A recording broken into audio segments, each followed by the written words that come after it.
Yes, Prime Minister.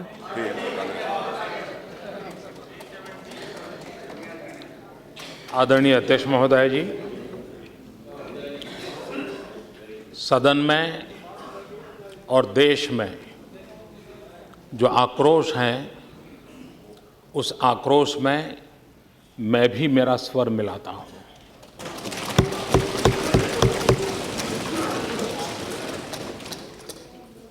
यह देश Please. अलगाववाद के मुद्दे पर, आतंकवाद के मुद्दे पर दलबंदी के आधार पर न पहले भी सोचता था, न आज भी सोचता है, न आगे भी सोचेगा। सदन भी एक स्वर से इस प्रकार की किसी भी हरकत के प्रति अपना आक्रोश भी व्यक्त करें, जो आज किया है। और मैं इस सदन को विश्वास दिलाता हूं, मैं देश को विश्वास दिलाता हूं कि सरकार बनने के बाद जो कुछ भी गतिविधियां हो रही हैं, न वो भारत सरकार से मशवरा कर करके हो रही हैं, न भारत सरकार को जानकारी दे करके हो रही हैं। और इसलिए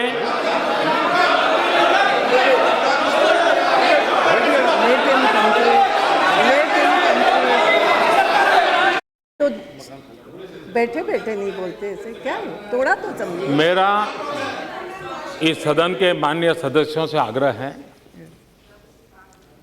कि आप समय आने पर अवश्य राजनीतिक टिप्पणियां करें। भारतीय जनता पार्टी वहां पर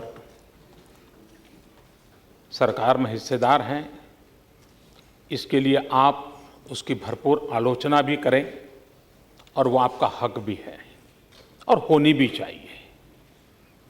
लेकिन हम ऐसा न करें कि देश की एकता के संबंध में हमारे भिन्न स्वर है। ये मैसेज न दुनिया में जाना चाहिए, न कश्मीर में जाना चाहिए, न देश में जाना चाहिए। और इसलिए मैं इस सदन को और पूरे देश को विश्वास दिलाना चाहता हूं कि ये सरकार ऐसी किसी भी हरकतों को स्वीकार नहीं करती है। देश की एकता और अखंडता में कोई समझौता हमें मंजूर नहीं है। संविधान की मर्यादाओं में ही कदम उठाए जाते हैं, कदम भी संविधान की मर्यादाओं में ही उठाए जाते हैं, आगे भी उठाए जाएंगे। और इसलिए मैं इस सदन को विश्वास दिलाता हूं। दूसरा, मोदी जी चुप क्यों हैं?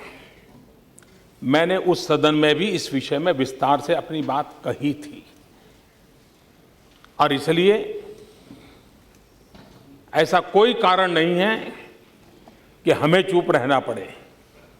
हम इन विषयों में वो लोग हैं जिन्होंने इन्हीं आदर्शों के लिए श्यामा प्रसाद मुखर्जी को बलि दिया है। और इसलिए कृपा करके हमें देशभक्ति मत सिखाएं, कृपा करके हमें देशभक्ति मत सिखाएं। और वे लोग जिन लोगों के साथ, और मैं आपको कहना चाहता हूं, हमने कुछ बातों का क्लैरिफिकेशन मांगा है और जैसे माननीय गृह मंत्री जी ने कहा, वो क्लैरिफिकेशन आने के बाद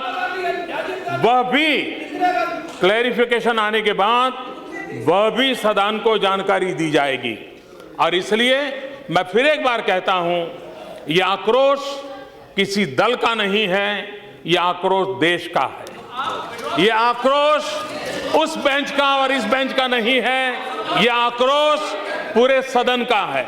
और हम एक स्वर से अलगाववादी ताकतों को, अलगाववाद को समर्थन करने वालों को और कानून सदुपयोग करने वालों को हम हमारा आक्रोश अभिव्यक्त करते हैं और आने वाले दिनों में सदन जो एकता और अखंडितता के लिए प्रतिबद्ध है, उसके लिए जो भी आवश्यक कदम उठाने होंगे ये सरकार उठाएगी।